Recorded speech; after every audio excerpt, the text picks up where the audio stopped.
Nagpapatuloy sa ika-6 na araw ang search, rescue and retrieval operation ng mga otoridad sa nangyaring landfill landslide sa Barangay Binaliw, Cebu City. Sa eksklusibong panayam ng Bombo Radio Cebu News Team kang Senior Fire Officer 1 Fulbert Navarro, ang Safety Officer sa Special Rescue Force ng Bureau of Fire Protection Central Visayas na nagsasabing mahigit 50 kabomberuhan ang kasalukuyang nakadeploy. Sa Ground Zero ngayong araw, hindi pa kasali ang bilang ng mga augmented forces na galing sa Armed Forces of the Philippines, Philippine National Police, Bureau of Jail Management and Penology at mga volunteers mula sa dalawang pribadong mining company na nakabase sa Cebu.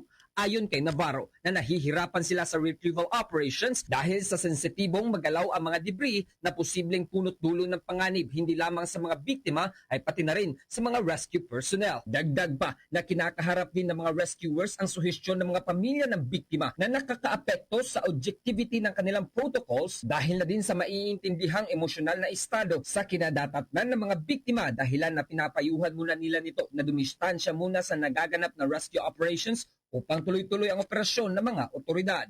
Gayunman na hindi pa rin nawawala ng pag-asa ang mga rescuers sa posibilidad na makahukay sila ng buhay na biktima kahit na nasa ika-6 na araw na ang rescue mission simula nung nangyari ang dilubyo noong Enero 8.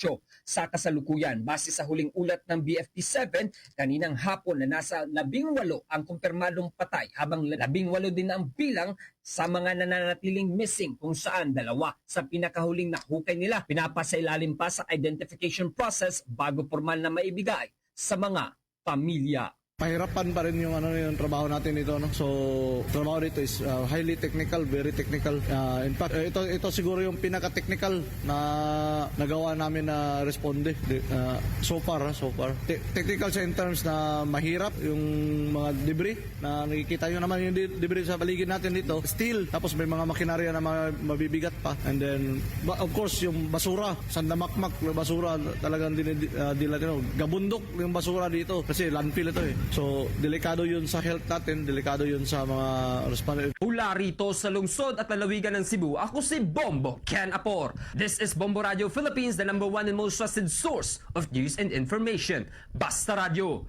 Bombo!